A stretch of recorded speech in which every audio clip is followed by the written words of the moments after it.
I got to ask you a question. So, you're on one of the greatest teams of all time, what you guys achieved and accomplished, the money, what it must feel like running through that fucking tunnel into the stadium, whether you're in Foxborough or you're going to another place where you're getting booed and you got the animosity and that's fun to win. How fucking hard is it to say, all right, I'm going to walk away from this now. It's time to go. Was it hard, or did you just feel like, you know what, it's time? It wasn't hard for me because I respect the game too much. And when I was turning on the film, I wasn't looking like me. When you turn on the film and things that were so remedially easy started becoming hard. Like I was like, all right, I'm not greedy. I love the game. I've accomplished so much from this game. I've went above and beyond anything I ever expected. I got to get out of here just because I pissed off a lot of people. When you're in your prime, and I remember watching guys, you go against guys, and when I was a younger player, they were in their prime and they dominated me. And then I got into my prime and you could see that they were getting out of their prime and you wanted to embarrass them.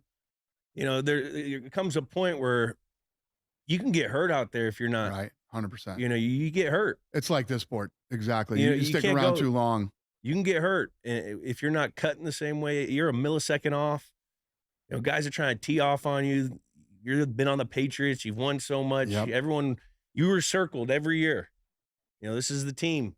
If guys were getting paid off of that game, coaches were getting jobs off of beating us. So it was one of those things where it was hard and it hurt. It hurt me mentally, but it was like, I was so thankful that I got to have my career where I had it.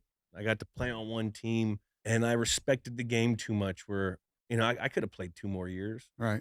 It would have been a fucking, like, what are you doing?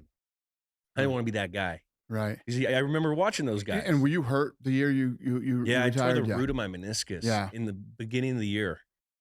And it's usually like you can get this microfracture surgery. They go in there, but it's like a 12-month recovery. I was 34. I was like, I'm going to try to do it without it. And it was a grind. Mental, when you're not healthy, that's what wears you out. Because you have to go out and perform, and there's a standard, and there's an expectation. Right. You've been doing it for so long at such an elite level that, like, when it was so hard to just get right for a Sunday, I was like, what am I doing? Right. It wasn't my time anymore. Got to hang them up. It was tough. How bad do you miss it? I didn't start missing it until my body felt good. Yeah, that makes sense. I remember I was like, there was a couple weeks in my last year where like, I don't know how I'm going to fucking play this game. And I got like a big game plan to, I'd have to go and run the day before the game. It was COVID. So it was all fucking weird. We couldn't like practice or certain things. And I couldn't even walk. Like when we played against Seattle, I couldn't walk the day before the game. Like my knee was blowing up. And it just, that stress, because I wanted to go out, you know what I mean? There's an expectation of how you're supposed to be. Right. And that wore on me and it broke me down a little bit. What's interesting when you say that it was when your body started to heal. It's like these fighters, like there'll be a great fight we'll have on Saturday night, right? And I'll go back to the press conference and the media will start asking me, when's this guy going to fight again? It's like, we just finished the show. What are you talking about? We don't even call these guys for weeks till after. You got to once they start to go home, they've been away from their families. They've been cutting weight. They've been stressed out about the fight. The fight's over. Now they're all banged up.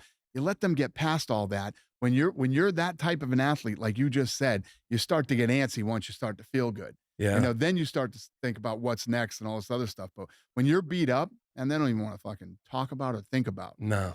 That's why, when the season would end every year, Belichick would always say, don't be calling me, right after the season saying you're going to retire. Like, take a fucking second. That's you know hilarious. what I mean? Because you, right after a battle, right after a fucking 18, 20-week season, you're beat up mentally. It's been a fucking grind all year. You just want, so true. You let it make a decision, a couple, just like what you guys do.